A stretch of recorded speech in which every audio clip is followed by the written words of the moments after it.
आकाशवाणी मुंबई केंद्र. विश्वविख्यात जलतज्ञ डॉक्टर माधवराव चितळे यांची प्रसिद्ध पत्रकार आणि लेखक विजय दिवाण यांनी घेतलेली आकाशवाणीच्या संग्रहालयातली मुलाखत आम्ही आपल्यासाठी घेऊन आलो आहोत. डॉक्टर माधवराव चितळे यांचा जीवन प्रवास आणि जलसंरक्षण क्षेत्रातील त्यांचं प्रेरणादायी कार्य उलगडणाऱ्या या प्रदीर्घ मुलाखतीच्या पहिल्या भागात ऐकूया 40 गावच्या आठवणी.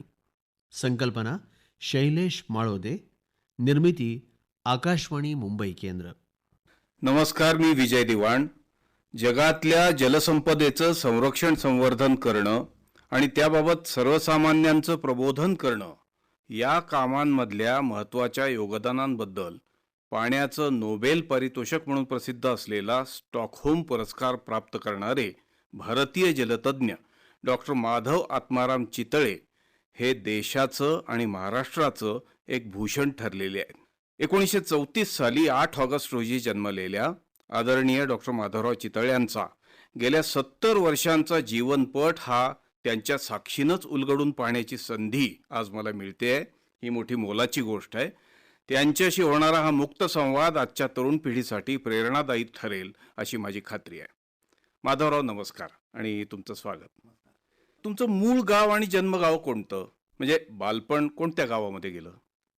माझं बालपण हे 40 गावला गेलं. जन्मगाव तसं यवतमाळ विदर्भातलं. माझं आजोळ हे तिथे होतं बर. आणि त्या ठिकाणी सुट्टीमध्ये वारंवार जाणंही व्हायचं. पण शिक्षण आणि सर्व लहानपण हे 40 गावला गेलं. हो का? 40 गाव हे तसं एक सधन व्यापारी गाव. त्यावेळेला मी लहान होतो, त्यावेळेला 20-25 हजार वस्तीचं. पण शिक्षणाचा चांगला पाया रुजलेलं आणि त्यामुळे त्या ठिकाणी एकंदर सामाजिक जाण आणि जागृती चांगली. बर. उत्तम वाचनालय, त्यांच्यातर्फे चालणारी दरवर्षीची नवरात्रातली चांगली सरस्वती व्याख्यानमाला, व्यायामशाळांचं जाळं चांगलं आणि एकंदर सामाजिक समरसतेचा सामंजस्य व्यवहार चांगला. त्यामुळे त्या गावच्या आठवणी आणि त्या गावचा अनुभव हा एक चांगला हृदय ठेवा कायमचा माझ्या बरोबर राहिलेला आहे. हो ना. तुम्ही शिकत असताना आणि पुढे नंतर काम करायला लागल्यानंतर सुद्धा एकूण तुमच्यासमोर आदर्श कोणते होते? एक एक विशिष्ट व्यक्तिचित्र असं काही डोळ्यासमोर त्या लहानपणात शाळेत असताना आणि महाविद्यालयात असताना असं काही आकाराला आलं होतं असं नाही म्हणता येणार. पण काही गोष्टींचा जो प्रभाव त्या त्या काळामध्ये मनावर झाला त्याच्यामधून आपण निदान कसं वागावं, कोण व्हावं याच्यापेक्षा जरा कसं असावं, अच्छा, काय पद्धतीने काय विचाराने आपल्या आयुष्याची रचना व्हावी, काय पद्धतीने आपला कार्यव्यवहार व्हावा, याचे मात्र खोल संस्कार त्या वयामध्ये मनावर झाले. आणि मुख्यतः त्याच्यामध्ये जे शिक्षक होते त्या शिक्षकांचे जसे झाले तसेच त्यावेळेला जे वेगळ्या प्रकारचं वाचन झालं किंवा वाचन करून घेण्यात आलं त्याचा सुद्धा मनावर मोठा संस्कार झाला. एक उदाहरण सांगायचं झालं तर आम्हाला शाळेमध्ये शिक्षिका होत्या. त्यांचा मुलगा आणि मी हे आपण म्हणू तसं पाळण्यातून सुद्धा बरोबर वाढलेलो. हो का? पण माझ्या असं कधी मनात आलं नाही की त्या आमच्या वर्ग शिक्षिका असताना त्याला त्यामुळे माझ्यापेक्षा जास्त गुण मिळणार आहेत असं चुकून सुद्धा कधी मनात आलं नाही. बर बर. हां, हे आता आजच्या ज्या अनेक कथा आपल्याला वर्तमानपत्रातून वाचायला मिळतात ते ऐकल्यानंतर लहानपणी केवढा खोल संस्कार त्या माऊलीनी तिच्या वागण्याने केला होता. हो. आता पुढे त्यांचा आमचा कौटुंबिक जिव्हाळा चांगला असल्यामुळे मी सुट्टीत घरी गेलो तर त्या आपणून मी जर विसरलो किंवा उशीर झाला तर भेटायला येत असत. तेव्हा माझी भावंड सुद्धा मला थट्टेने म्हणायचे तुझी दुसरी आई भेटायला आलेली आहे. हो ना. हा जो जिव्हाळा त्या वातावरणातला मिळाला त्यामुळे न कळत एक वेगळी मनाची रचना, वेगळी मनाची भूमिका ही तयार व्हायला खूप मदत झाली. आमचे मराठी शिकवणारे काश्यपे नावाचे शिक्षक होते. त्यांचा भाषेतला काटेकोरपणा, व्याकरणाबद्दलचा आग्रह, ह्रस्वदीर्घांबद्दलचा अत्यंत नेणतेपणा, ह्या सगळ्या गोष्टींचा न कळत केवळ भाषेवर नाही तर आपल्या एकंदर विचारसरणीवर, आपल्या एकंदर वागण्यावर फार खोल परिणाम झाला. आणि अशा शिक्षकांची नकळत एक परंपरा लाभायचं भाग्य मला मिळालं. हम्म, हम्म, हम्म. आमच्या शाळेत त्यावेळेला राधाकृष्ण शास्त्री उपासनी नावाचे संस्कृतचे शिक्षक आले. बर. आणि त्या शिक्षकांनी हौशीने विचारलं की शाळेत जे आपण संस्कृत शिकतो आहोत हम्म. ते गुरुकुल पद्धतीने संस्कृत शिकले होते. असं संस्कृत शिकायला कोणी विद्यार्थी तयार आहे का? हम्म.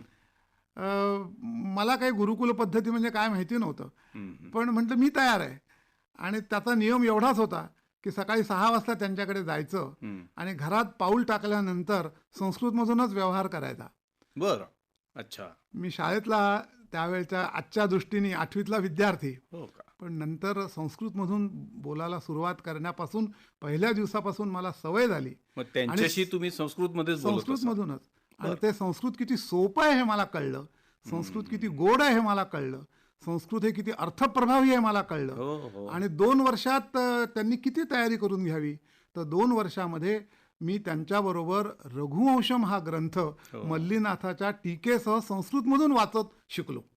बरोबर. तेव्हा हे जे त्या प्रकारे वळण देण्याचे संस्कार या मंडळींनी केले, त्याच्यामुळे एक प्रकारचा आत्मविश्वास वाढला. हम्म. एक प्रकारचे आपण कुठल्या दिशेने राहायला पाहिजे, जगायला पाहिजे, वागायला पाहिजे याची दिशा सुद्धा स्पष्ट झाली. बर. अशा प्रकारचे ते आदर्श तयार झाले त्या आयुष्यामध्ये. हा. पण एकूण तुमची कौटुंबिक पार्श्वभूमी काय होती? म्हणजे काय प्रत्येकाला आपल्या कुटुंबाकडून कोणत्या ना कोणत्या स्वरूपामध्ये हे आपलं जगणं सफल करण्यासाठीची एक शिदोरी मिळत असते. तुम्हाला तुमच्या कुटुंबियांकडनं असा कुठला वारसा मिळाला असं वाटतं? एका शब्दात सांगायचं झाले तर सत्वस्थता हा वारसा मिळाला. तो काही मी पूर्ण आयुष्यात किती प्रमाणात उतरवलाय हा काळ ठरवेल. अच्छा. पण चाळीसगावला आम्ही जे आलो मुळात, हम्म. ते माझे पणजोबा हे चिपळूणहून चाळीसगावला आले. माझे पणजोबा आणि कवी केशवसूत हे मेवणे. हो का? आणि त्यावेळेला नव्याने शिक्षण सुरू झालं होतं. अच्छा. 1890-92चा काळ. हो. त्यावेळेला हे दोघे जण या बाजूला नव्याने शाळा सुरू झाल्या खानदेशमध्ये. बर. म्हणून त्या ठिकाणी वेगळ्या शाळांना, एक चाळीसगावला आणि एक भडगावला, हा. हे मुळात मुख्याध्यापक म्हणून आले. बरोबर. म्हणजे तुमचं मूळ गाव चिपळूण का? मूळ गाव चिपळूण. अच्छा.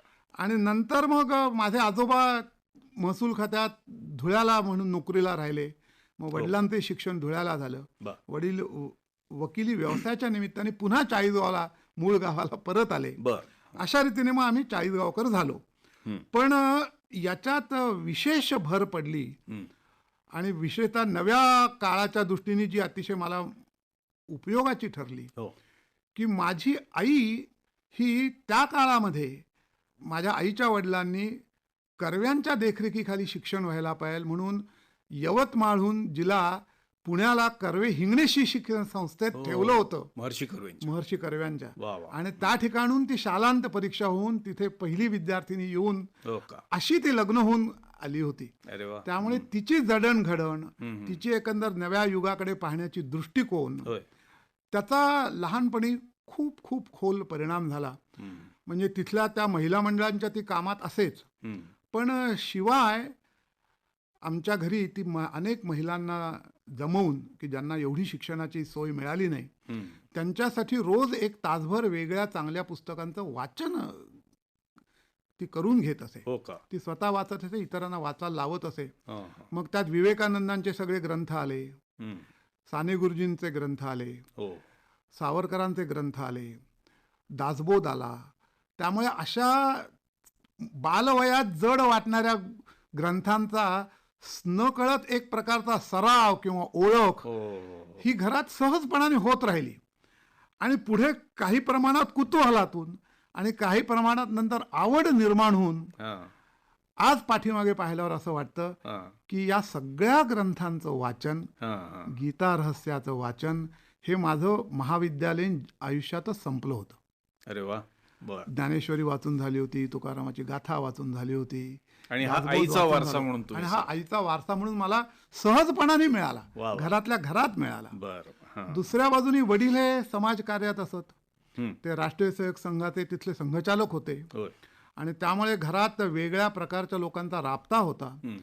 चाळीसगावला एक चांगली वस्त्रोद्योगाची गिरणी होती आणि वस्त्रोद्योगाच्या गिरणीमधले बरेचसे कामगार हे निरक्षर आहेत हे ज्यावेळेला वडिलांच्या लक्षात आलं, त्यावेळेला या सगळ्या कामगारांच्यासाठी त्यातल्या वडिलांच्या जे संपर्कात आले होते त्यांना वडील आपल्या व्यवसायाचा वेळ संपल्यानंतर रात्री 9 ते 10 साक्षरतेचा आमच्या घरात वर्ग चालवायचे. ज्या वेळेला त्यांच्या असं लक्षात आलं की अनेक मुलांना सगळी क्रमिक पुस्तकं घेता येत नाहीत, त्याला लागणाऱ्या इतर सहाय्यक पुस्तकं घेता येत नाहीत, तेव्हा त्यांनी स्वतंत्रपणाने ही सगळी पुस्तकं गोळा करून आमच्या घरातली एक खोली अशा दुर्बल परिस्थितीतून येणाऱ्या मुलांना अभ्यासिका म्हणून तयार करून दिली होती. ती रात्री तिथेच झोपायची. दिवाळीच्या दिवसांमध्ये माझे अनेक मित्र होते की जे त्यावेळेला तत्कालीन ज्याला महारवाडा म्हटलं जायचं त्यात राहायचे. त्यांच्या घरी माझं जाणं येणं होतं. ज्यावेळेला त्यांच्या लक्षात आलं माझ्या बोलण्यातून की त्यांच्याकडे दिवाळी आपण जशी करतो तशी होत नाही, त्यावेळेला त्यांनी आग्रहाने माझ्या माध्यमातून त्या मुलांना घरी बोलवून आम्ही सगळ्यांनी त्यांच्या अंगाला तेल लावून त्यांना गरम पाण्याची आंघोळ घालून आमच्या सगळ्यांच्या बरोबर फराळाला बसवून असे त्यांचे विविध उपक्रम जे चालत सगळ्या कुटुंबाला बरोबर घेऊन समाजामध्ये आत्मीयतेचा भाव, समरसतेचा भाव वाढण्यासाठी याच्यातून खूप खूप शिकायला मिळालं. याच्यावर काही मोठं असं बौद्धिक किंवा प्रवचन ऐकायला लागलं नाही, पण आई वडिलांचं हे जे वागणं होतं या वागण्यामधून खूप सूत्र मला मिळाली. तसं तर आता संस्कारक्षम अशा वयामध्ये प्रत्येकजणच आपल्या आईवडिलांकडनं जसा शिकतो किंवा आपल्या शिक्षकांकडनं शिकतो तसंच इतर अनेकांकडनं शिकत असतो. अशा कुठल्या एखाद्या त्रयस्थ व्यक्तीचा प्रभाव म्हणा किंवा एक असा संस्कार तुमच्यावर होता का? वडील हे वैचारिक दृष्टीने सावरकरांचे फार निकट भक्त असे होते. त्यांच्याबरोबरच्या अनेक उपक्रमांमध्ये चळवळींमध्ये असायचे आणि त्यांना सावरकरांची व्याख्यानं त्यांना व्यक्तिशः खूप आवडायची. लहानपणी मला ते सावरकरांचं मुद्दाम व्याख्यान ऐकायला म्हणून मी अगदी लहान असताना 10 वर्षाचा मुद्दाम पुण्याला घेऊन गेले होते. त्यांनी सावरकरांची काही व्याख्यानं माझ्याकडून पूर्ण पाठ सुद्धा करून घेतली होती. उदाहरणार्थ त्यांचं सावरकर साहित्य संमेलनाचे अध्यक्ष असताना साहित्यिकांनी लेखण्या तोडून बंदुक्या घ्याव्यात अशा रीतीचं जे व्याख्यान होतं ते माझ्याकडून अनेक ठिकाणी ते म्हणून सुद्धा घेत असत. तेव्हा सावरकरांचं वाङ्मय, त्याच्यामधली एकंदर पूर्णपणाने तर्काधिष्ठित विचारसरणी, ती मांडण्याची रोखठोक पद्धत, या सगळ्याचा निश्चितच खूप प्रभाव लहानपणी मनावर झाला. मी शालांत परीक्षेच्या वर्गात असताना वडिलांनी रोज काही पानं या पद्धतीने आग्रहाने माझ्याकडून राधाकृष्णनांचं हिंदू व्ह्यू ऑफ लाईफ हे पुस्तक इंग्रजीतलं वाचून घेतलं होतं. पण या सगळ्यापेक्षा ज्यांनी माझी सोबत दीर्घ काळ केली आणि माझी स्वतःची त्यावेळेपासून चांगल्या चांगल्या गोष्टींचं टिपण एकत्र करणारी वही आहे. तिचं नाव आहे सर्व सार संग्रह. कुठे काही जे चांगलं वाचायला मिळेल दिसेल त्याचं टिपण करणारी.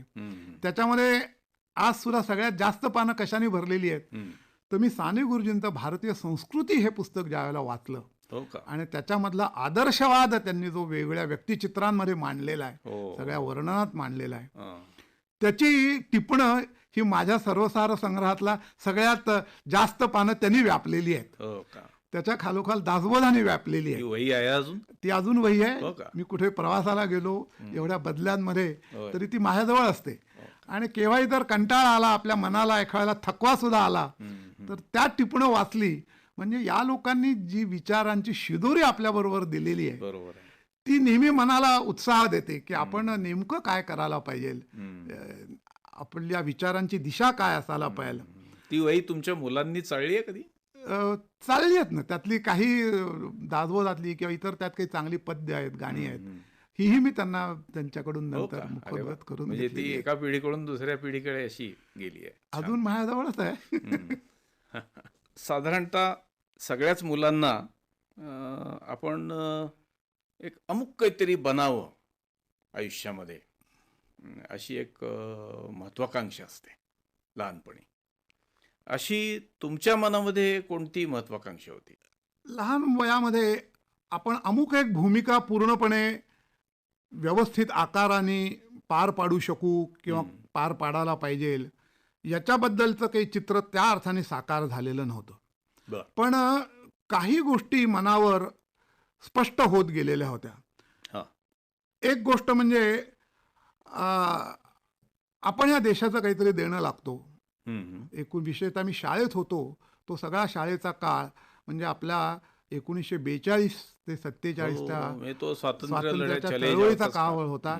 चाळीसगाव हे त्या दृष्टीने राजकीय दृष्टीने खूप हालचाल असलेलं गाव होतं. त्यामुळे त्याचा परिणाम ह्या वेगळ्या गोष्टींचा मनावर होत होता की आपण ह्या सगळ्यामध्ये काहीतरी पुढच्या आयुष्यामध्ये आपण सुद्धा या दृष्टीने आपल्या आयुष्याचा विचार करायला पाहिजे आणि मग त्या राष्ट्रीय पुनर्रचनेमध्ये आपण भाग घ्यायला पाहिजे, आपण सक्रिय राहायला पाहिजे. हे जसजसं अधिकाधिक वाटायला लागलं तरुण वयामध्ये महाविद्यालयात गेल्यानंतर, त्यावेळेला पंचवार्षिक योजनेचा वर्तमानपत्रांमध्ये आणि एकंदर सामान्य लोकांमध्ये सुद्धा एक कुतूहल, उत्सुकता अशी होती की ह्या देशाची सगळी आपण पुनर्बांधणी करायला निघालेलो आहोत. तेव्हा आता पुढच्या पिढीने स्वातंत्र्य मिळाल्यानंतरची जी जबाबदारी आहे की आपल्या देशाची नव्याने घडी बसवून दाखवणं आणि विशेषतः सुरुवातीला ही पार्थिव घडी सुद्धा बसवून दाखवणं, याच्यासाठी आपण अभियंता व्हायला पाहिजे आणि त्या अभियांत्रिकीवर आपण एक प्रकारची पकड मिळवायला पाहिजे. त्याचा आपण ह्या सगळ्या पुढच्या देशाच्या संदर्भात उपयोग करून दाखवायला पाहिजे. ही प्रवृत्ती हळूहळू मनामध्ये विकसित झाली आणि त्याला दुसरी जोड मिळाली की या सगळ्याला जोडून आपल्या डोळ्यासमोर जी काही राष्ट्रीय उद्दिष्ट आहेत त्याच्याबरोबर काही राष्ट्रीय मूल्य आहेत. स्वदेशीचं मूल्य आहे, आपल्या स्वभाषेचं मूल्य आहे, आपल्या परिवेशाचं मूल्य आहे, आपल्या संस्कारांचं मूल्य आहे. याच्याशी आपण तडजोड करता कामा नये. तर आपल्याला ह्या देशाची पुनर्रचना करत असताना ही राष्ट्रीय मूल्य सांभाळून ही पुनर्रचना करायची आहे. आणि म्हणून मग वेगळ्या ठिकाणी काही प्रमाणात थोड्याशा ठिणग्या सुद्धा महाविद्यालयीन जीवनापासून उडत गेल्या.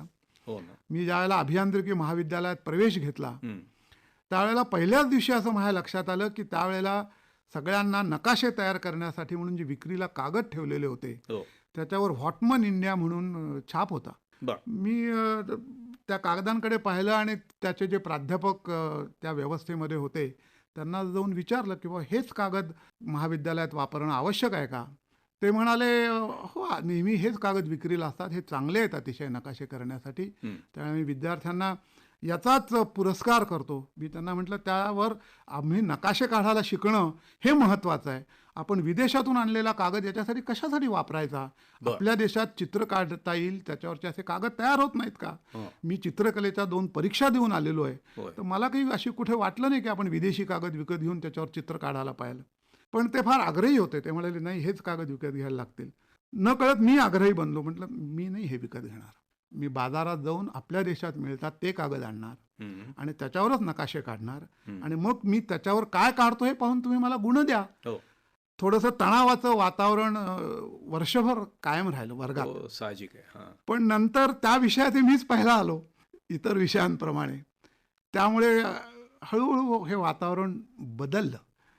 दुसरा अनुभव असा आला, नंतर मी स्थापत्याच्या परीक्षेतही पहिला आलो आणि त्यावेळच्या पद्धतीप्रमाणे पुणे विद्यापीठामध्ये जी पदवी घेण्याची औपचारिक मिरवणूक निघते कुलगुरूंकडे जाण्यासाठी पदवीदान समारंभामध्ये, त्याच्यामध्ये लक्षात आलं की ते त्यावेळच्या पद्धतीप्रमाणे ते काळे डगले आणि ती काळी टोपी केम्ब्रिज प्रमाणे घातल्याशिवाय उभं राहता येत नाही. मी गेलो विद्यापीठात आणि त्यांना सांगितलं मी नाही घालणार, हे आपल्या भारतीय परंपरेत न बसणार आहे. ते म्हणाले मग तुम्हाला या मिरवणुकीत अभियांत्रिकीत पहिला आलेल्या पहिला क्रमांकाचा मान असायचा, तुम्हाला असं उभं नाही राहता येणार. म्हटलं मी नुसती मिरवणूक बघेन पण मी हे कपडे नाही अंगावर, म्हणजे परदेशी पोशाख घालून जाणार, परदेशी पोशाख घालून मी ही डिग्री नाही घेणार. अरे वा. तेव्हा हे जे एक मनाची तयारी की अशा प्रकारची तेढ असून सुद्धा आपल्याला काही मूल्य हे आयुष्यात जपायला पाहिजे, ही त्यावेळचं वाचन, त्यावेळचे संबंधात आलेली मंडळी याच्यामधून क्रमशः ही विकसित झाली, मिळत गेली. तुम्ही आता एका तसं बघायला गेलं तर सुशिक्षित मध्यमवर्गीय कुटुंबातच तुमचा जन्म झाला म्हणायला हरकत नाही. साधारणतः आपण असं पाहतो की अशा शहरी मध्यमवर्गीय कुटुंबातल्या मुलांचा आपल्या खेड्यांशी किंवा ग्रामीण जीवनाशी काही फारसा संबंध येत नाही आणि मग असं होतं की एक ठराविक शहरी मानसिकता घेऊन या मुलांची जोपासना होते, वाढ होते. तुमच्या बाबतीत असं काही झालं का? आता मागे वळून पाहताना असं दिसतं की दोन गोष्टींचा माझ्या आयुष्यात मला खूप उपयोग झाला.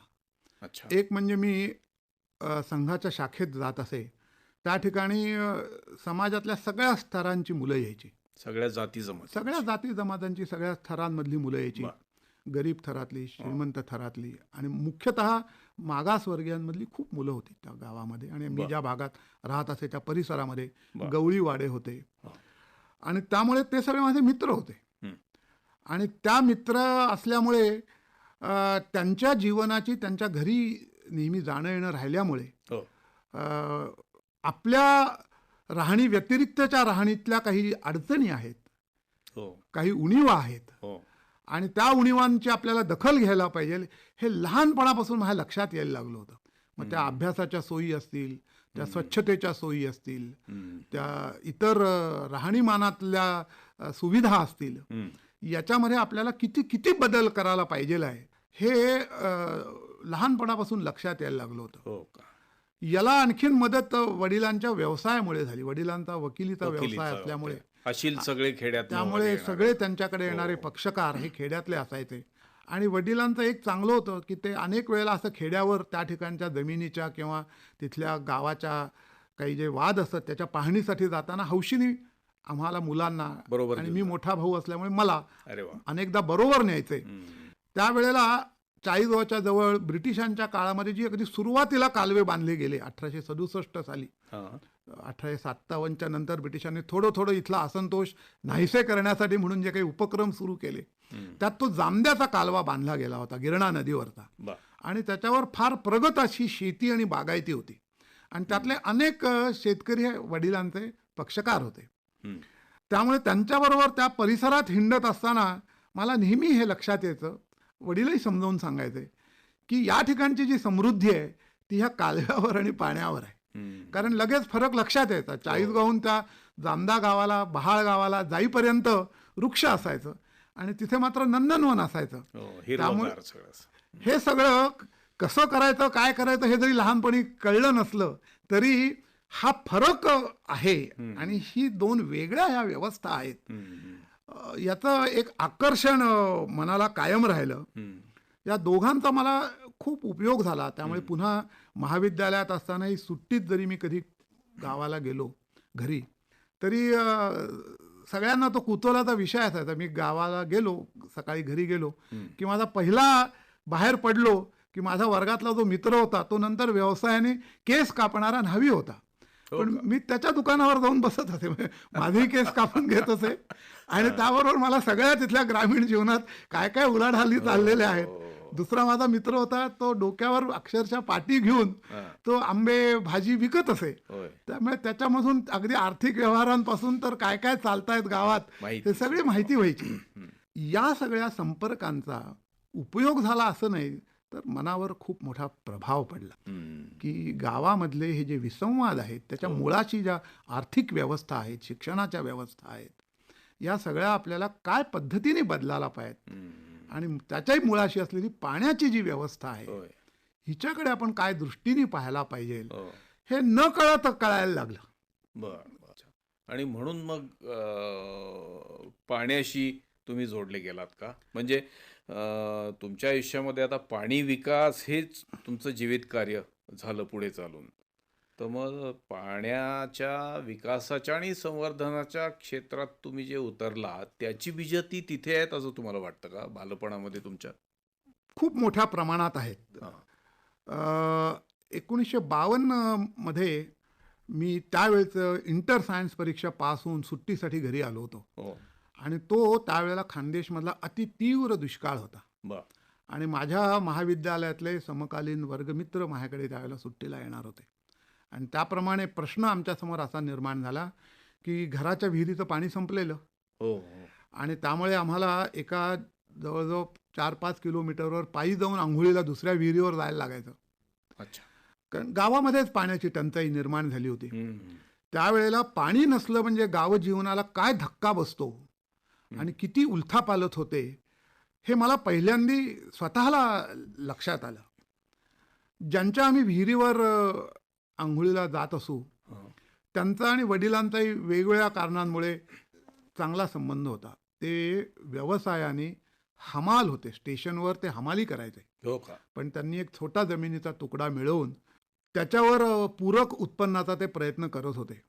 आणि मी जेव्हा जेव्हा या सुट्टीमध्ये त्यांच्या शेतावर जात असे तेव्हा माझ्या असं लक्षात आलं की पहाटे उठून ते पती आणि पत्नी हां.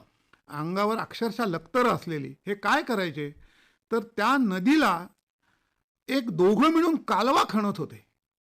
आणि त्यांनी वर्ष 2 वर्ष दोघांनी मिळून श्रम करून त्यांच्या शेतीमध्ये, त्यांच्या शेतीच्या बाजूने जो नाला वाहत होता त्याचं पाणी वळवलं.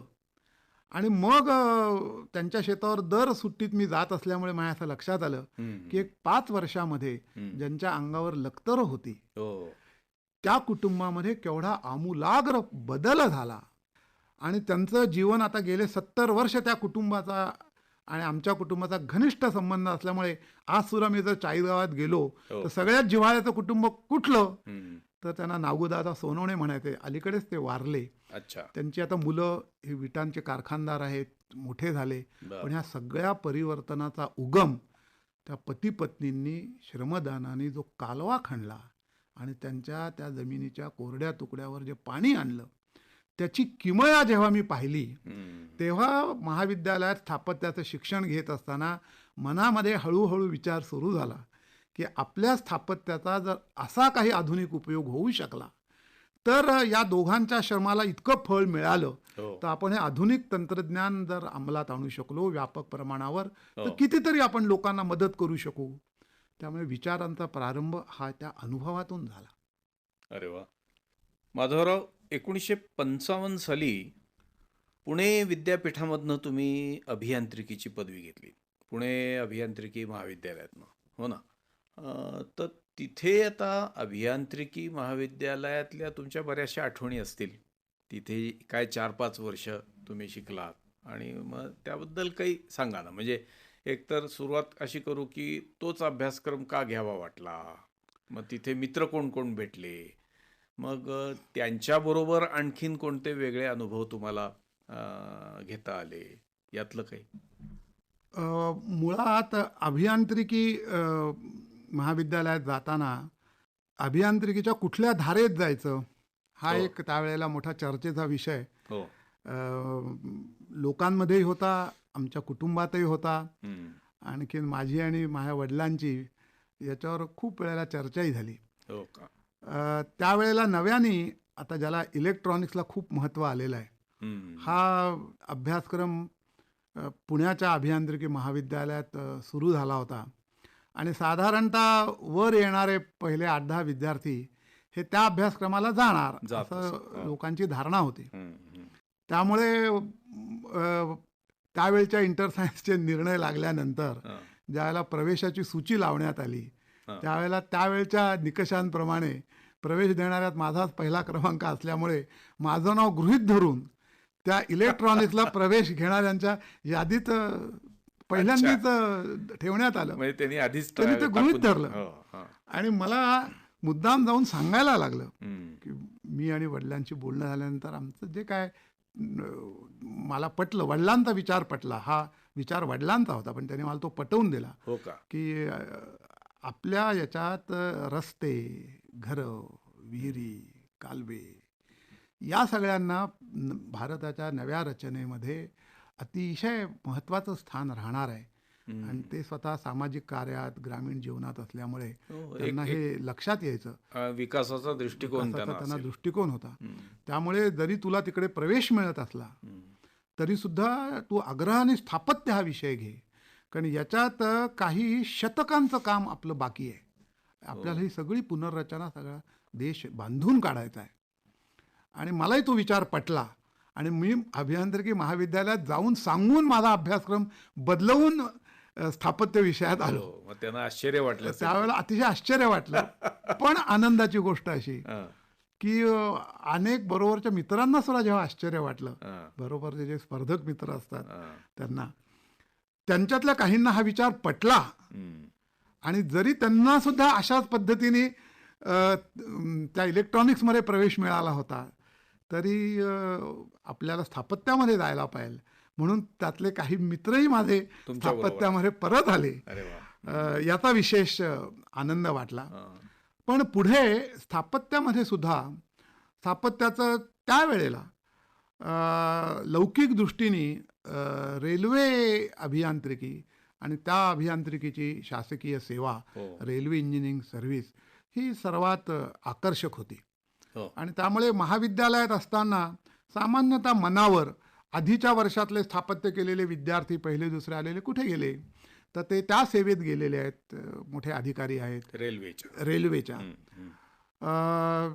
त्याचा एक गवगवा असायचा. पण याला कलाटणी एका व्यक्तीने दिली. जसं इलेक्ट्रॉनिक्सकडून स्थापत्य याला कलाटणी माझ्या वडिलांच्यामुळे मिळाली, तसं त्यावेळेला कोयना प्रकल्पाचं काम चाललं होतं. आणि त्याचे चाफेकर नावाचे अतिशय गाजलेले मुख्य अभियंता होते. ते कोयनेचे शिल्पकार म्हटलं जातं. अतिशय राष्ट्रीय विचारांचे, अतिशय परिश्रम करणारे. म्हणजे ब्रिटिशांच्या काळात नोकरीत असून सुद्धा खादीचे कपडे जन्मभर वापरणारे, अशा रीतीच्या विचारांचे ते होते. त्यामुळे स्थापत्याचा अभ्यासक्रम पूर्ण केल्यानंतर ज्यावेळेला मी त्यांना भेटायला गेलो, त्यावेळेला माझ्यासमोर प्रश्न होता की मी महाराष्ट्र लोकसेवा आयोगाच्या परीक्षेतही पहिला येऊन त्याच्यात मला प्रवेश मिळाला होता, इथल्या शासकीय नोकरीच्या याच्यात. त्यावेळेला सार्वजनिक बांधकाम विभाग हा एकत्र होता. म्हणजे त्यात रस्ते, इमारती, पाण्या पुरवठा, वेगळी खाती नव्हती. रेल्वेचं आकर्षण होतं. त्याही परीक्षेत, केंद्रीय लोकसेवा आयोगाच्या परीक्षेतही त्यांच्या ज्या चारही वेगळ्या सेवा आहेत, रेल्वे, नंतर सैनिकी, नंतर केंद्रीय सार्वजनिक बांधकाम विभाग, यातही निवड झालेली होती.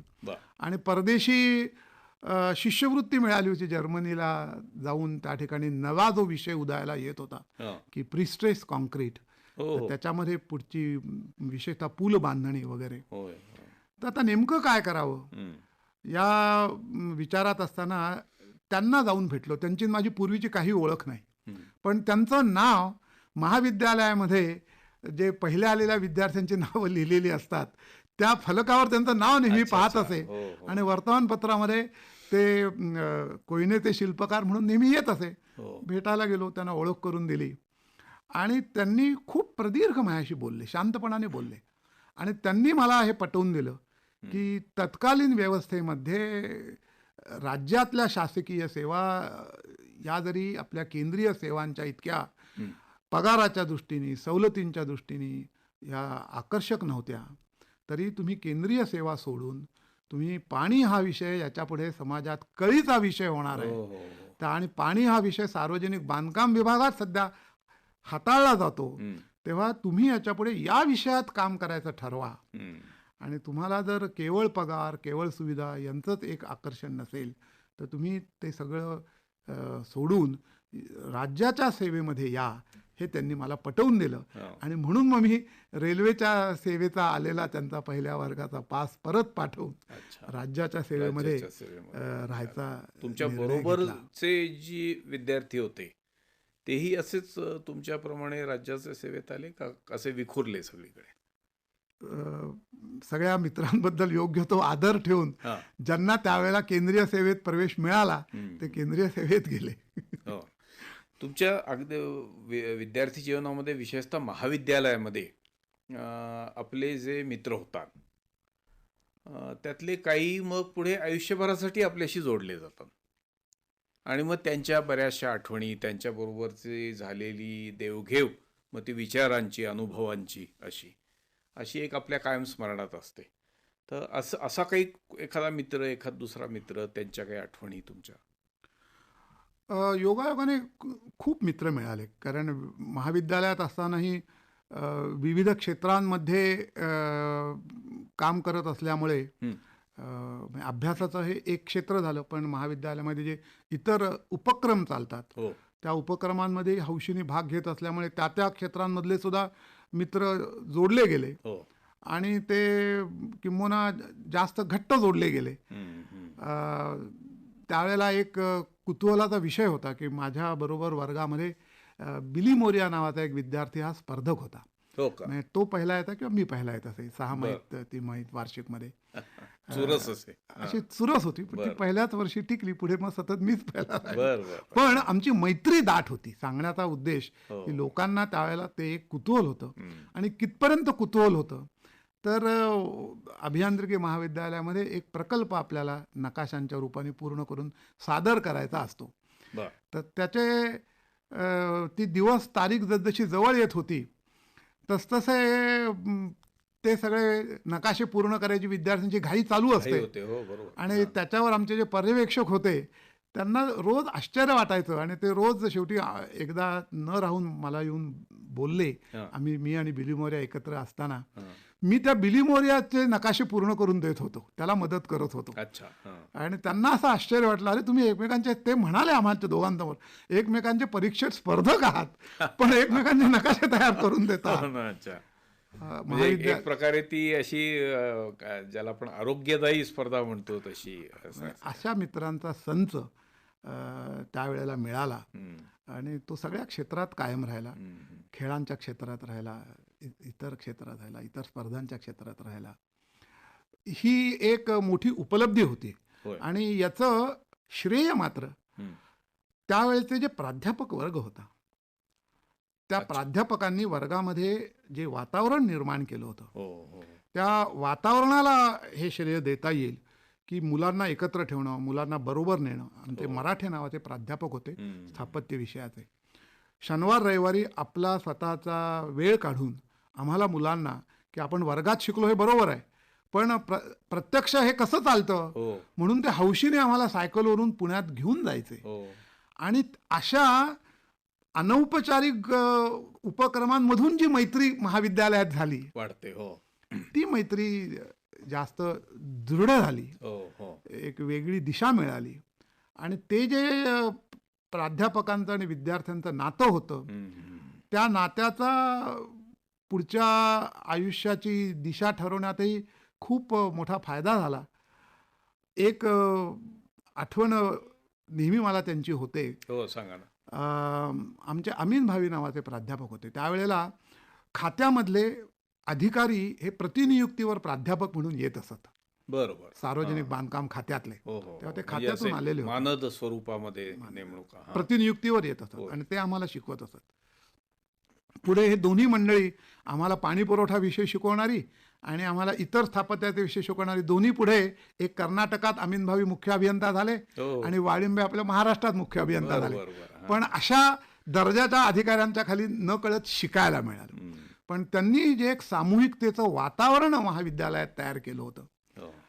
आत्मविश्वास तयार केला होता होय. मुलांमध्ये, तो व्हावा म्हणून प्रयत्न करत होते, त्याचा खूप लाभ झाला. शेवटच्या वर्षात असताना ज्यावेळेला स्पर्धा परीक्षांचे अर्ज करायची वेळ आली, हो.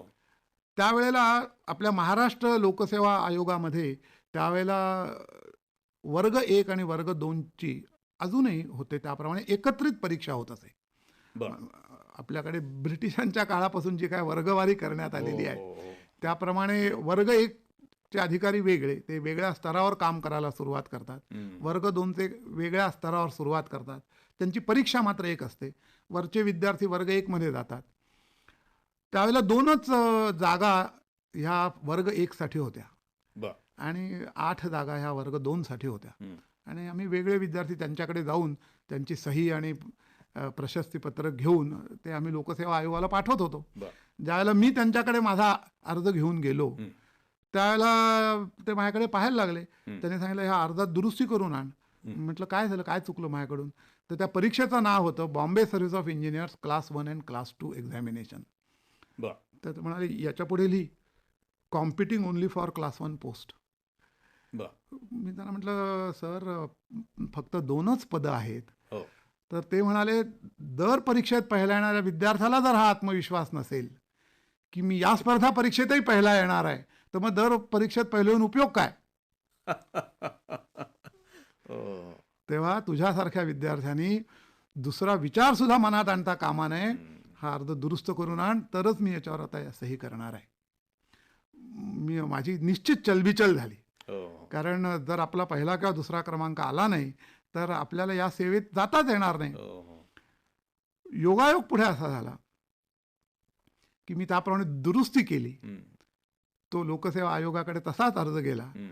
आणि त्यामुळे ज्यावेळेला लेखी परीक्षेच्या नंतर मुलाखतीची वेळ आली त्यावेळेला मुलाखत घेणाऱ्यांना ती केलेली दुरुस्ती ही कदाचित बोचली असावी. बर. कारण माझी 45 मिनिटं मुलाखत या एकाच मुद्द्यावर झाली हो का? की तुम्ही 2च पदं असताना कॉम्पिटिंग ओनली फॉर क्लास 1 असं कसं लिहिता. असं का केलं? हा. कारण वर्ग 2 मध्ये अगोदर सेवा प्रवेश घेतलेले अधिकारी पुन्हा या 2 पदांसाठी तुमचे प्रतिस्पर्धी आहेत. हो हो. तेव्हा त्यांच्याबरोबर प्रतिस्पर्धा करूनही तुम्ही पहिलेच येणार असं तुम्हाला कसं वाटतं. आणि अर्थात त्यावेळेला त्यांना मी सांगितलं की आत्तापर्यंत मी नेहमीच पहिला आलो आहे, त्याप्रमाणे या लेखी परीक्षेत हम्म. भरपूर मार्क घेऊन मीच पहिला असणार आहे. हम्म. आणि आता प्रत्यक्ष सेवेत मी येतो का नाही हे या मुलाखतीत काय होणार त्याच्यावर अवलंबून आहे. हा. तर त्यांनी मला शेवटी उलटसुलट खूप आमची चर्चा झाली हम्म. आणि मग पुन्हा सांगितलं मुलाखत संपवताना की तुमचे हे सगळं विचार हे सगळे ऐकून आम्हाला असं वाटतं की तुमच्यासारखा अधिकारी शासकीय सेवेत आला तर चांगलं राहील. पण आमची तुम्हाला विनंती अशी आहे की तुम्ही असा हट्ट करू नका. औपचारिक जे काय नियम आहेत, या परीक्षेचं नाव Bombay search of engineers class 1 and class 2 examination असंच आहे, हम्म. तर ते पुन्हा दुरुस्त करा. हम्म. मग मात्र मला त्यांना सांगायला लागलं की माझ्या प्राध्यापकांची याच्याबद्दल माझा अगोदरच सविस्तर चर्चा झालेली आहे आणि ज्या एका विशिष्ट स्तरावर त्यांनी मला विद्यार्थी म्हणून घडवायचा प्रयत्न केला आहे गेली 3-3.5 वर्ष, हम्म. तो स्तर मी 45 मिनिटांच्या चर्चेनंतर नाही बदलू शकणार. बदला. आणि त्याचा परिणाम असा झाला की त्यावेळेला केवळ लेखी परीक्षेतच धोधो मार्क नाहीत, हा. तर मौखिक परीक्षेतही धोधो मार्क मिळाल्यामुळे एक प्रकारचं अत्युच्च गुणांचं शीर्षस्थान असं निर्माण झालं त्या परीक्षेमध्ये हो ना. की नंतर ते अनेक जणांना ओलांडणं हे पुढे अवघड झालं. अरे वा. म्हणजे एखाद्या शिक्षकांनी असा भक्कम आधार दिला, एक योग्य सल्ला दिला की कुठपर्यंत आपण जाऊ शकतो. हे छान उदाहरण आहे. हे झालं एक तुमच्या साधारणतः अभ्यास आणि व्यासंग महाविद्यालयीन विश्वामधला. त्याशिवाय आता महाविद्यालयामध्ये असताना आपण अनेक इतर गोष्टींमध्ये सहभागी होत असतो. स्नेहसंमेलनं होतात, खेळ स्पर्धा असतात, वक्तृत्व स्पर्धा होतात, बाकीच्या चित्रशिल्प, नाट्य, संगीत अशा सगळ्या. तर ह्याच्यामध्ये तुमचा कितपत सहभाग होता? 2 क्षेत्रामध्ये हौशीने आणि चांगला भाग घ्यायची संधी मिळाली. त्यातला एक भाग काही प्रमाणात कटू आहे. कटू या दृष्टीने की मी ज्यावेळेला फर्ग्युसन महाविद्यालयात प्रवेश घेतला शालांत परीक्षेनंतर, हो. त्यावेळेला विविध खेळांमध्ये आवड असल्यामुळे विविध खेळांमध्ये त्यांच्या चमूंमध्ये निवड होण्यासाठी त्याला उपस्थित राहिलो. हम्म. शाळेत असताना मी खूप क्रिकेट खेळत असे. हम्म. इतरही खेळ होतो, इतर खेळांचा संघनायक होतो. त्याप्रमाणे मी जसं क्रिकेटच्या खेळाला गेलो त्या चमूमध्ये निवड होण्यासाठी बर. आणि निवड झाली. हो. त्याच्याचबरोबर मी खो खो, हुतुतू याही संघांमध्ये निवड व्हायला गेलो होतो. हम्म. आणि मग प्रत्यक्ष ज्यावेळेला हे संघ जमून खेळायला सुरुवात झाली त्यावेळेला एक मोठा विरोधाभास माझ्या लक्षात आला. त्यावेळेला असं लक्षात आलं की क्रिकेटचा जो चमू होता हम्म. त्यांच्या अभ्यासानंतर त्यांना अल्पोपहाराची वेगळी व्यवस्था होती.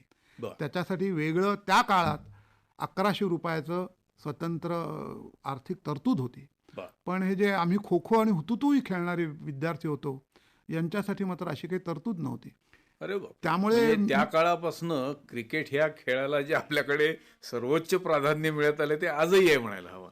मग मी त्यावेळचे जे क्रीडा विभागाचे प्रमुख प्राध्यापक होते बर. त्यांच्यापर्यंत जाऊन पोचलो. हम्म. त्यांच्याशी या मुद्द्यावर वाद घातला की बा अशी तफावत कशासाठी, हम्म. सगळ्या खेळांना सारखं आपण वागवलं पाहिजे. ते म्हणाले नाही पण हे असं चालू आलेलं आहे, आणखी असं काही एकदम बदल करता येणार नाही वगैरे. मग मी त्यांना सांगितलं की तुम्ही माझं नाव क्रिकेटच्या चमूमधून काढून टाका. आणि त्याच्यानंतर मी आयुष्यात पुन्हा क्रिकेट खेळलो नाही. अरे बापरे. हा. त्या रागानंतर बर. की आपल्या देशी खेळांना ज्या पद्धतीने वागवलं जातं आणि स्वातंत्र्य आल्यानंतर सुद्धा आपण देशी खेळांची ज्या पद्धतीने उपेक्षा करतो, जाणून बुजून करतो, होय. हे माझ्या मनाला इतकं बोचलं की मी क्रिकेट हा खेळ सोडून दिला. अरे वा. इतर खेळांमध्ये शेवटच्या वर्षापर्यंत सगळ्या खेळांमध्ये भाग घेत राहिलो. होता. कधी यश मिळालं, महाविद्यालयीन विद्यापीठाच्या स्पर्धांमध्ये कधी यश मिळालं नाही. तो एक आनंदाचा विषय होता. खेळणं हा आनंदाचा विषय होता. त्याच्याबरोबरच त्यावेळेला राष्ट्रीय छात्र सेना NCC मध्ये पहिल्या वर्षापासून मी होतो. हो. म्हणजे फर्ग्युसन कॉलेजमधल्या पहिल्या वर्षापासून तर अभियांत्रिकी महाविद्यालयातल्या दुसऱ्या वर्षापासून असं एकूण 4 वर्ष मी राष्ट्रीय छात्र सेनेत होतो. त्यात पहिल्या वर्षी जसा हा खेळाच्या प्रवेशामध्ये एक कटू प्रसंग झाला, तसं त्यावेळेला पहिल्या वर्षाला जे विद्यार्थी विज्ञान विषय घ्यायचे त्यांना इंग्रजी आणि मराठी हे दोन्ही विषय असायचे. आणि त्यात जर त्यांनी छात्रसेनेत प्रवेश घेतला असेल तर त्याला मराठी विषयाची सूट असायची. हो का? मला ते काही पटेना की जर पुणे विद्यापीठ विशेषतः हे मराठीमधून ज्ञानाचा प्रसार करण्यासाठी निघालेलं विद्यापीठ आणि त्याच्यामध्ये केवळ छात्रसेनेत प्रवेश घेतला आहे म्हणून त्याला मराठी विषयाची सूट, त्याला मराठी नाही आलं तरी चालेल, अशा प्रकारचा हा कसा काय त्यांनी एकमेकांशी संबंध लावलेला आहे. म्हणून मी त्याही विषयावर छात्रसेनेमधल्या अधिकाऱ्यांशी खूप वाद घातला. ते म्हणाले पण छात्रसेनेमध्ये विद्यार्थ्यांना आकर्षित करण्यासाठी काहीतरी दुसरी सूट द्यायला पाहिजे असं आम्हाला वाटतं. म्हटलं तुम्हाला असं नाही का वाटत की छात्रसेनेत जाणं किंवा सैनिकी जीवनाचा अभ्यास करणं हे एक गरज म्हणून विद्यार्थ्यांनी करावं, हौस म्हणून करावं, त्याला अशी दुसरी प्रलोभनं कशासाठी? पण मी काही माझा विचार त्यांना पटवून देऊ शकलो नाही. आणि मग मात्र मला अवघड निर्णय करायला लागला की मी छात्रसेनेतही राहीन पण मी मराठी विषयाचाही परीक्षा देईन. आणि म्हणून मी अपवादात्मक असा विद्यार्थी होतो की ज्यांनी ती सवलत घेतली नाही. आणखीन छात्रसेनेतही मी राहिलो. आणि तशी मुभा होती, म्हणजे पण तशी मुभा होती आणि बहुसंख्य जे कोण छात्रसेनेत येत असत ते ती सवलत घेतही असत. पण वाईट याचं वाटलं त्यावेळेपासून की आपल्या समाजामध्ये आपले काही जे सामाजिक जीवनाचे राष्ट्रीय निकष असायला पाहिजेत ते किती कच्चे आहेत. हो, बरोबर आहे. याची त्यावेळेला पहिल्यांदी दुःखद बोच खेळांच्या या क्षेत्रात आणि नंतर या छात्रसेनेच्या क्षेत्रामध्ये सुद्धा मला झाली. छात्रसेनेमध्ये 4 वर्ष असताना पुढे मी त्याचा सार्जंट झालो. पुढे त्यांची ज्या परीक्षा असतात औपचारिक, बी सर्टिफिकेट, सी सर्टिफिकेट, ती सी सर्टिफिकेटही उत्तीर्ण झालो. सी सर्टिफिकेटमध्ये सुद्धा मी पहिला आलो. पण एक दुःखद प्रसंग असा घडला की मी सार्जंट झाल्यानंतर मला छात्रसेनेचे जे आर्थिक व्यवहार आहेत एक अधिकारी या दृष्टीने ते हळूहळू पाहायला मिळायला लागले. आणि ते पाहायला मिळायला लागल्यानंतर असं लक्षात आलं की ह्या छात्रसेना चालवणारे जे कोण सैनिकातून येणारे अधिकारी आहेत किंवा महाविद्यालयातले प्राध्यापक आहेत यांचे आर्थिक व्यवहार पाहिजेत तसे बरोबर नाहीत. उदाहरणार्थ त्यावेळेला त्या छात्रसेनेच्या संचलनानंतर श्रमपरिहार म्हणून सगळ्या सैनिकांना देण्यासाठी काही खाद्यपदार्थांची सोय असायची, त्याच्यासाठी तरतूद होती. आणि मग असं लक्षात आलं की त्या तरतुदीमध्ये हेराफेरी केली जाते आणि हे सैनिकांपर्यंत जेवढं तरतूद आहे तेवढं पोचत नाही आहे. आणि दुर्दैवाची गोष्ट असं आहे, मला त्यामुळे मी स्वतः सार्जंट असताना सुद्धा छात्रसेनेमध्ये संप घडवून आणायला लागला. आम्ही सर्वजण छात्रसेनेच्या गणवेशात विद्यार्थी म्हणून संपूर्ण दिवस महाविद्यालयात उपस्थित होतो. त्यामुळे त्या अधिकाऱ्यांना असं वाटलं की ठरल्याप्रमाणे संचलनाचं प्रशिक्षण हे संध्याकाळी क्रीडांगणावर होणार आणि आम्ही मात्र ठरवून सगळेजण आपापल्या दुचाकी घेऊन आपापल्या घरी परत गेलो. त्यांना ते अतिशय अपमानास्पद झालं. म्हणजे हा एक काय त्याला सैनिकी सत्याग्रह म्हटल्यासारखं. सैनिकी सत्याग्रह. दुसऱ्या दिवशी आम्हाला सगळ्यांना बोलवण्यात आलं. त्यांच्या सैनिकी पद्धतीप्रमाणे शिव्या देत देत दम भरण्यात आला की तुमच्यावर कोर्ट मार्शल चालू शकतं या नियमामुळे, तुम्हाला याची जाणीव आहे का? हो म्हटलं, चालावी अशीच माझी इच्छा आहे. म्हणजे मला जे सांगायचं ते सांगायला मला मंच मिळेल, सत्य पुढे येईल. तर आपण जर असं काही करू इच्छित असाल तर त्याचं स्वागत आहे. आणि आम्ही का आलो नाही हेही ऐकू इच्छित असाल तर मी आत्ताही सांगायला तयार आहे. मग अर्थातच ते आधी वरमले आणि मग त्यांना अनेक गोष्टी मला सांगायला लागल्या की छात्रसेनेमध्ये काय अपेक्षित आहे आणि आपण ही छात्रसेना कशी चालवत आहात. त्यामुळे मला पहिल्यांदी आयुष्यामध्ये भ्रष्टाचाराची मुळं कुठे असतात, कशी असतात हे प्रत्यक्ष पुढच्या व्यवसायात पदार्पण करण्यापूर्वी विद्यार्थी म्हणून सुद्धा पहिल्यांदा पाहायला मिळालं. आणि ती तर मला वाटतं आपल्या देशातल्या भ्रष्टाचाराची सुरुवात असावी. आता तर ते खूपच वाढत गेलेलं आहे. आता आज तसे तुम्ही तुमच्या 70मध्ये आहात, परंतु आताही मी पाहतो, अनेकदा तुम्हाला भेटलोय, तुमच्याकडे पाहिलं की सगळ्यात आधी तुमच्या शारीरिक सुदृढतेची जाणीव होते. म्हणजे त्यामुळे अनेक लोकांना तर मला वाटतं की ते तुमचं कुटुंब म्हणजे दूधवाल्या चितळ्यांपैकीच आहे की काय, असं एखाद्या वेळेला वाटू शकतं. तर तुम्ही तरुणपणी मग व्यायाम असे कुठले करत असाल किंवा? दूधवाले चितळे हे दुसऱ्या अर्थाने असं खरं आहे हां. की हौस म्हणून वडिलांनी आम्ही लहान असताना घरी गाई म्हशी ह्या पाळल्या होत्या. हो का? शेती वगैरे होती का? शेती नव्हती, हां. पण हौस म्हणून. बरं बरं. आणखीन आम्हाला सगळ्यांना त्यांची सेवाही करायला लागायची. घरामध्ये हो. वडिलांची शिस्त होती. हो का? त्यांना चारा घालणं, त्यांना धुणं, त्यांना फिरवून आणणं, मग तुम्ही धार वगैरे काढू शकता? धार काढू शकत हो होतो. का? आई वडील स्वतः हौशीने काढायचे. बरं बरं. त्यामुळे घरात दूध दुभत्याचा त्या अर्थाने रेलचेल ही लहानपणापासून होती. त्याचा जो काय सगळ्यांच्या हो. प्रकृतीवर अनुकूल परिणाम झालेला आहे, आणि तो काळही असा होता की उत्तम पोषणावर जास्त भर असे. तर त्याचा निश्चितच त्यात भाग आहे. पण दुसरा भाग हा खरा आहे की त्यावेळेला गावामध्ये जे व्यायामशाळांचं छान वातावरण होतं. हो. त्यामुळे सकाळी व्यायामाला जायचं, व्यायामशाळेत जायचं, याची सवय फार लहानपणापासून लागली. हो. स्वतः माझे वडील हे चांगले कुस्तीगीर होते. हो का? त्यांच्या महाविद्यालयीन आयुष्यामध्ये त्यांना कुस्तीमधली सगळी सुवर्ण पदकं, प्रावीण्य पदकं हे बरं, मिळत बरं. असत. म्हणजे लाल मातीचे संस्कार लाल मातीचे तुमच्यावर संस्कार. आहे. त्यामुळे लहानपणीच मी कुस्ती खेळायला शिकलो. अरे वा वा. आणि ते महाविद्यालयाच्या आयुष्यापर्यंत मी तिथल्या इतर म्हणजे काही पेशाने सुद्धा कुस्तीगीर असणाऱ्यांच्या बरोबर हौस म्हणून सुट्टीत गेलो की कुस्ती खेळत असे लाल मातीत. हां. त्यामुळे लाल मातीत कुस्ती खेळणं, जोर बैठका काढणं, धावायला जाणं हे अंगवळणी पडलं होतं. आणि कोणावर टीका म्हणून नव्हे, पण एक मजेशीर त्याचा अनुभव असा आला. असा म्हटलं तर ग्रामीण जीवनात वाढलेला मी तरुण होय. किंवा बाल विद्यार्थी, मी मुंबईला शालांत परीक्षेसाठी गेलो. हो. आणि 1 वर्ष माझं मुंबईत गेलं तिथल्या एका शाळेमध्ये, आणि तिथून मी शालांत परीक्षा दिली. त्यावेळेला तिथे तिथल्या सार्वजनिक गणेशोत्सवामध्ये सूर्यनमस्कारांची स्पर्धा ठेवण्यात आली होती. बरं बरं. हां. आणखीन जो जास्त सूर्यनमस्कार घालेल त्याला एक मोठं पारितोषिक असायचं. अच्छा. आणखीन अनेक विद्यार्थी आले होते.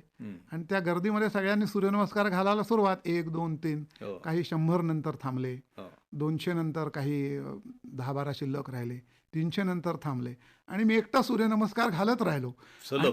सलग, अरे बाप. थांबायचं नाही. बरं बरं. आणि जेव्हा शेवटी माझे 500 सूर्यनमस्कार झाले, हां. तेव्हा परीक्षकांनी सांगितलं, तू किती सूर्यनमस्कार घालायचं ठरवलंय, आता एकटाच तू घालतोय, तेव्हा तू जिंकलेला आहेस, आता तू थांब आता. हो, हो, हो. ग्रामीण जीवनात वाढल्यामुळे, हां. व्यायामशाळेत वाढल्यामुळे मला काही ते वेगळं वाटलं नाही. अच्छा. ते इतकं सहज वाटलं सहजगत्या किंवा होतं. 500 सूर्यनमस्कार घालणं हे कदाचित काही रोज फार तालमीमध्ये सराव होत असेल त्याचा. तर हा लहानपणी ज्या पद्धतीने आपण वाढतो छान. त्याच्या आपल्या शरीरावर सुद्धा कसे संस्कार होतात, किती सहजता येते.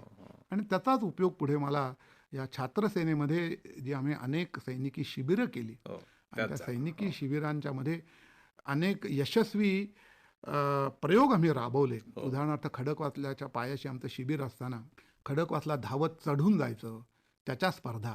म्हणजे पूर्वी ज्या कल्पना छात्रसेनेत नव्हत्या अशा अवघड जीवनाच्या आम्ही अनेक कल्पना, कारण मीच सार्जंट असल्यामुळे हो, हो. आम्हाला त्या राबवता आल्या. हं. पण त्याचं मूळ त्या लाल मातीत आहे. हो. म्हणजे मला ही असं सगळी दिसतं तयारी तिथे साधारणतः झाली. की हा जो आज जो तुमच्या मनाचा कणखरपणा दिसतो, हा थोडासा त्या शरीराच्या कणखरपणामधनंच कदाचित आला असावा. म्हणजे जसं तुम्ही सुदृढतेसाठी पूर्वी शारीरिक कुस्त्या केलेल्या असतील, तशा असं दिसते आत्तापर्यंत तुमच्या बोलण्यावरनं की तत्वांसाठी तुम्ही बौद्धिक कुस्त्या सुद्धा केल्या आणि त्या जिंकल्या. या शारीरिक कुस्त्यांची वेळ येते बरं का. म्हणजे मगाशी मी आठवणी सांगताना हां. छात्रसेनेमधला दुसरा एक दुर्दैवी भाग सांगतो. बर. आता आपल्याला ह्या अभियांत्रिकी महाविद्यालयांमध्ये प्रवेश घेणाऱ्यांना छळलं जातं. पहिल्या हो, दिवशी हो. छळवाद होतो. हो. याच्या आपण अनेक तक्रारी ऐकतो. हो. रॅगिंग म्हणून ते आजकाल. दुर्दैवाने त्याची मुळं मला त्या काळात सुद्धा अनुभवायला मिळाली. हो विशेषतः छात्रसेनेमध्ये अनेक अभियांत्रिकी महाविद्यालयांमधली मुलांचं एकत्र शिबिर व्हायचं हो आणि त्या शिबिरामध्ये उच्छृंखलता, हो कारण अभियांत्रिकी महाविद्यालयात प्रवेश घेणाऱ्या मुलांमध्ये आपण कोणीतरी समाजापेक्षा वेगळे आहोत हो आणि त्याच्यावरूनही आपण पाश्चात्य जीवनाचंच अनुकरण करायला पाहिजे, ही एक सूक्ष्म भावना अशी वाढत असते हो की त्या शिबिरात एकत्र राहत असताना उच्छृंखलतेने वेगळ्या पद्धतीने वागणं, की ज्याला आपण अश्लील म्हणू, अशोभनीय म्हणू, किंवा विकृत म्हणतात. विकृत म्हणू, हो आणि त्याला प्रोत्साहन देणं, हम्म. असं त्या सैनिकांमध्येच नव्हे तर त्या सैनिकांवर देखरेख करण्याची ज्यांची जबाबदारी आहे अशा त्या अधिकाऱ्यांमध्ये जेव्हा लक्षात आलं तेव्हा या बलदंडतेचा उपयोग करूनच त्यांना वठणीवर आणायला लागलं. शिस्त लावता आली. बरं माधवराव, या अभ्यासाच्या आणि या सगळ्या तुमच्या बलोपासनेच्या व्यतिरिक्त एकूणच तुम्हाला पूर्वी सुद्धा आणि आता सुद्धा साहित्य, संगीत किंवा मग चित्रकला, फोटोग्राफी अशा गोष्टींमध्ये रस घेऊन कधी काही करावंसं वाटलं का? करावंसं वाटलं आणि त्या एक एक गोष्टी पुढच्या व्यावसायिक जबाबदाऱ्या आणि वेळेची अनुपलब्धता यात त्या सोडूनही द्यायला लागल्या, पण करून बघितल्यात? पण त्या वेगळ्या करून बघितल्या. हो का? अरे वा. म्हणजे कोणत्या- संस्कृत मधल्या पद्यरचनेपासून, हा, मराठीतल्या पद्यरचनेपासून तर छायाचित्रांच्या हौशीपर्यंत, हो का? महाविद्यालयाच्या आणि नोकरीतल्या सुरुवातीच्या काळात वेगळे गोष्टींना हात लावला, हो का? हो का? त्याचा आनंद घेतला, हा, हा. पण पुढे तो दीर्घकाळ नाही हा, तो सांभाळता. व्यापामुळे कदाचित नसेल, पण कविता वगैरे केलेल्या आहेत तुम्ही काही? करतो ना, अजूनही करतो. हो का? हो का? त्यातली काही एखादी छोटी कविता किंवा एखादं कडवं आठवत असेल तर म्हणजे आनंद होईल ऐकायला. आता एकदम संपूर्ण तर काही म्हणता येणार नाही. हा, पुढच्या बोलण्यामध्ये आपण बघूया काही कधी आठवली तर हे करू. फोटोग्राफी सुद्धा तुम्ही करत होता? फोटोग्राफी सुद्धा करत होतो. हो का? हो का? मला वाटतं तुम्ही आता जगभर इतका प्रवास केलेला आहे की हा फोटोग्राफीचा छंद त्याच्यासोबतच कदाचित जोपासला गेला असावा प्रवासासोबत. हा छायाचित्र काढायचा हौस मी तुलनेने फार लवकर सोडली. हो का? आणि बर. ती सोडायला मुख्य कारण मीच स्वतः होतो, की छायाचित्रांचा संग्रह इतका मोठा झाला की त्याची व्यवस्था लावणं हे आपल्याला जमत नाही. आणि त्याला वेळही खूप लागतो. त्याला वेळ आणि- खूप लागतो. हो, हो, हो. आणि त्यामुळे मग तो जाणीवपूर्वक सोडून दिला. हो, हो, हो. पण या सगळ्याच्या पाठीशी असणारा जे साहित्य आहे, त्याची जी आवड आहे, त्याची जी वाचनाची आवड आहे, होय, आणि त्यामुळे आपल्या मराठी जीवनाचे जे वेगळे रंग आहेत होय. हे समजून घेण्याची जी आवड आहे, ही मात्र कायम राहिली. हो का?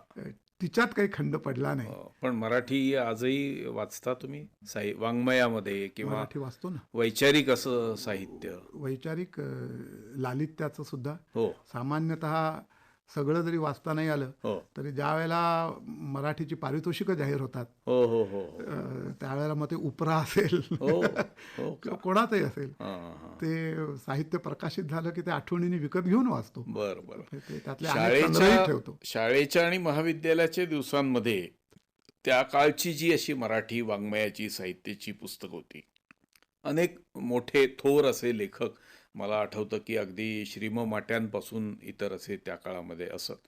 तर असं एखादं पुस्तक आठवतं की जे अजूनही तुम्हाला महत्वाचं वाटतं वाङ्मयामधलं किंवा असं? मला ययाती कादंबरीने अतिशय मोह टाकला, खांडेकरांच्या? खांडेकरांच्या. बर किंबहुना खांडेकरांचं खूप साहित्य मी हौशीने वाचलं, बर. इतरही लेखकांची वाचली, पण एखाद्या लेखकाची मांडण्याची पद्धत हो, आपल्याला जास्त जवळची वाटावी होय. असे मला खांडेकर हे अतिशय जवळचे हो, वाटले. हो, हो. आणि त्यातल्या ययातीमधला अत्यंत अवघड विषय त्यांनी ज्या पद्धतीने मांडला, हो, आणि मी ज्या वयात त्यावेळेला होतो, हो. बरोबर. तरुण वयामध्ये, हा. त्यावेळेला त्यांचं ते जे साहित्यिक कौशल्य आहे, हो. त्याचा मनावर फार चांगला परिणाम खांडेकरांची कायम तशी झाला. भाषाही अगदी आपल्या जवळच्या भाषेसारखीच असल्यामुळे, व्यवहारातल्या भाषेसारखी असल्यामुळे ती जास्त.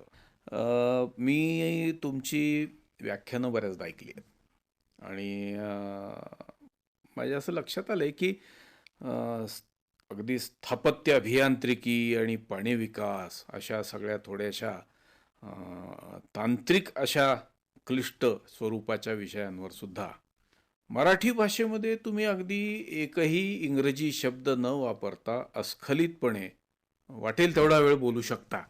आणि मला सुरुवातीला पहिल्यांदा मी तुमचं भाषण ऐकलं त्यावेळेला मला पहिली गोष्ट ज्याच्यामुळे मी प्रभावित झालो ती ही की बुवा एकही मराठी शब्द नाही आणि सगळ्या तांत्रिक संज्ञा तुम्ही इतक्या उत्तम रीतीने सुबोध प्रकाराने पोचवल्या श्रोत्यांपर्यंत. आणि गंमत अशी की केवळ पाणी हा विषय नव्हे किंवा स्थापत्य अभियांत्रिकी नव्हे तर जीवनातल्या इतर पैलूंवरही मी ऐकलेले आहे तुमचे 1-2-3 वेळा की वेगवेगळ्या याच्यावर तुम्ही अतिशय उत्तम बोलू शकता. तर ही किमया तुम्ही कशी काय साध्य केलीत?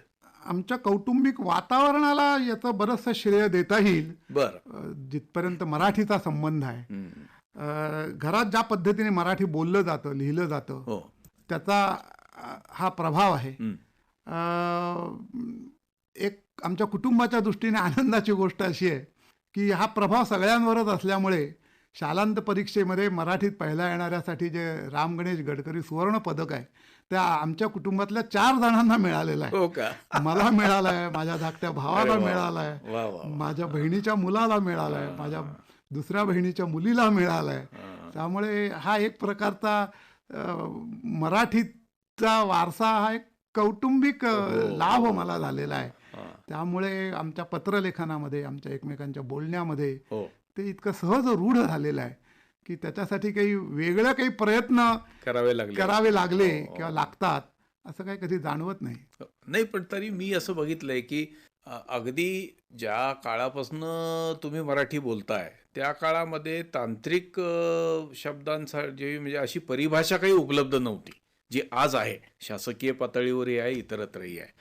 तर मला असं दिसतं की अनेक शब्द हे अत्यंत योग्य असे त्या अर्थाचे बसणारे बऱ्याचदा मला असं जाणवलं की तुम्ही स्वतः कदाचित निर्माण केले असावेत. म्हणजे उदाहरणार्थ पाणलोट क्षेत्र हा पाण्याच्या क्षेत्रामध्ये सहज एखाद्या तलावाचं पाणलोट क्षेत्र हा जो वापरला जाणारा शब्द आहे त्याला मी पहिल्यांदा तुमच्याकडून स्त्रवण क्षेत्र हा शब्द ऐकला आणि मग मला एकदम असं जाणवलं त्या काळी की हा जास्त चपखलपणे त्या ला बसणारा शब्द आहे. तर असे तुम्हाला कसे काय हे वापरावेसे वाटले? सुदैवाने खात्यामध्ये ज्यावेळेला मी नोकरीला सुरुवात केली त्यावेळेला माझ्याबरोबरीचे इतर अनेक अधिकारी अशा विचारांचे होते की आपण हे जे नवीन अभियांत्रिकी ज्ञान आता समाजात आणतो आहोत हे सामान्य माणसाच्या व्यवहारात नीट येण्यासाठी आपल्याला त्याचं मराठीमध्ये सहज रूपांतर करता येणं हे शक्य असलं पाहिजे.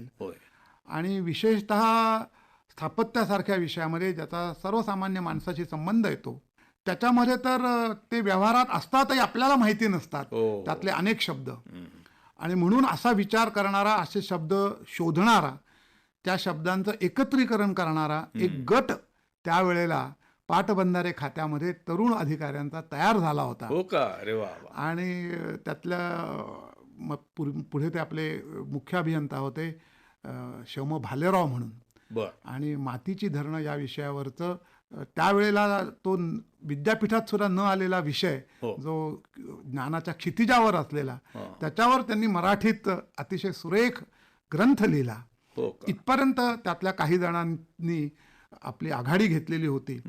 अशा लोकांच्या मैत्रीत सान्निध्यात वावरल्यामुळे असे चपखल शब्द आपल्या भाषेतले निवडणं, नसतील तर ते हुडकणं आणि तयार करणं ही नकळत सवय लागली आणि त्या सवयीचा पुढे फायदा होत गेला. वा, छान. ही स्थापत्य अभियांत्रिकीची पदवी तुम्ही घेतल्यानंतर सरकारी नोकरी सुरू केलीत. साधारणतः एक आपण असं पाहतो की बहुतेक लोकांचं ज्ञानार्जन शिकणं हे नोकरी सुरू झाली की थांबतं. पण तुमच्या बाबतीत असं दिसतंय की तुम्ही नोकरीमध्ये असताना सुद्धा शिकत राहिला. त्या प्रिन्स्टन विद्यापीठ जे आहे तिथली एक अमेरिकेतलं तिथली एक विद्यावृत्ती तुम्ही मिळवली, तिथे गेलात, तिथे शिकलात. तुमचा वेगवेगळ्या अंगांनी होणारा अभ्यास आणि व्यासंग या गोष्टी आयुष्यभर तुम्ही केल्यात, जोपासल्यात. तर ही सततच्या अध्ययनाची जी सवय आहे ती तुम्हाला कशी काय जडली? असं या बाबतीत सुद्धा घरातले एकंदर व्यवहाराची पद्धत हीच मूळतः कारणीभूत असली पाहिजे असं मला नेहमी जाणवतं. बर. की आपल्या अभ्यासाव्यतिरिक्त आपण जे चांगलं वाचलं असेल त्याची टिपणं करायची, बर. काही वर्तमानपत्रातले उतारे असतील त्याची कात्रणं करायची, ती एकत्र ठेवायची, त्याचा संग्रह करायचा, हम्म. अवांतर खूप वाचत राहायचं. बर. ही जी आईवडिलांच्या सवयी होत्या हो हो हो. ह्या लहानपणापासून पाहत असल्यामुळे हम्म. न कळत काही प्रमाणात अनुकरण म्हणून आणि नंतर त्यातला आनंद मिळायला लागल्यावर, कळायला लागल्यानंतर तो आनंद वाढवण्यासाठी स्वतःहून करायचे प्रयत्न म्हणून हम्म. जी सवय सुरू झाली ती नंतर अंगात मुरली. त्यामुळे जरी महाविद्यालयीन सत्र संपलं, सुट्ट्या सुरू झाल्या, हो. तरी अभ्यास संपायचा नाही, अभ्यास चालू असायचा. किंबहुना महाविद्यालयाच्या सगळ्या वर्षांमध्ये आणि इतर अनेक स्पर्धा, खेळ याच्यातही वेळ जाणार असल्यामुळे बहुतेक वेळेला महाविद्यालयाचा जो औपचारिक अभ्यासक्रम आहे तो माझा त्याच्या आधीच्या सुट्टीमध्ये पूर्ण झालेला हो असायचा. का? त्यामुळे वस्तुतः वर्गात त्याची उजळणी चालायची. उजळणी असायची. बरोबर तर आहे. ही जी एक अभ्यासात आनंद घेण्याची सवय लागली, गोडी गोडी. त्याची लागली एका अर्थाने. हा. त्यामुळे मग पुढे व्यवसायात उतरल्यानंतर सुद्धा ते विषय, त्या विषयांचं वाचन, त्यातले अवांतर संदर्भ शोधून काढणं, संग्रही ठेवणं, त्याची टिपणं करणं, हो. ही सवय आपोआपच मग ती चालू राहिली. चालू राहिली. त्याच्यासाठी आणि काही- मला वाटतं तुमची कार्यक्षमता वाढवायलाही त्याचा उपयोग निश्चितच झाला असणार. कार्यक्षमता पेक्षा सुद्धा आनंद आयुष्यातला आनंद वाढवायला, मिळाला. हो. की त्या विषयामध्ये जो एक आनंद असतो, की हो. त्या विषय तो कळणं, आपल्याला त्यातली गंमत लक्षात येणं, तो आनंद त्यामुळे सतत साथ देत राहिला. हो. कारण निवृत्तीनंतर सुद्धा आता मी बघितलंय, काही वर्षात आम्ही निरीक्षण करतोय तुमच्या एकूण कार्याचं, तर निवृत्तीनंतरही अनेक नव्या गोष्टींचा पाठपुरावा तुम्ही केलेला आहे. म्हणजे उदाहरणार्थ धरण तलावांच्या पाण्याचं प्रदूषण हा विषय जेव्हा तुमच्या लक्षात आला की बा आपल्याकडे मोठ्या प्रमाणावर मानवनिर्मित धरण तलावांच्या पाण्याचं प्रदूषण होत आहे, त्याचा पाठपुरावा करून मग त्याच्यासाठी तज्ज्ञांना बोलावून परीक्षणं करून त्याच्यावर एक, मला वाटतं तुम्ही एका आंतरराष्ट्रीय परिषदेमध्ये निबंधही सादर केला होता. तर हे जे आम्ही पाहतो तर ते मला असं वाटतं की ते अतिशय माझ्यासारख्या लोकांना आणि माझ्या नंतरच्या सुद्धा पिढीतल्या तरुणांना एका अर्थाने ते प्रेरक आहे, एका अर्थाने ते मोठं प्रोत्साहन देणार आहे अध्ययनाला, अभ्यासाला. असं विश्वविख्यात जलतज्ञ डॉक्टर माधवराव चितळे यांची प्रसिद्ध पत्रकार आणि लेखक विजय दिवाण यांनी घेतलेली आकाशवाणीच्या संग्रहालयातली मुलाखत आत्ता आपण ऐकलीत. हा होता या मुलाखतीचा भाग पहिला. 40 गावच्या आठवणी. संकल्पना शैलेश माळोदे. निर्मिती आकाशवाणी मुंबई केंद्र.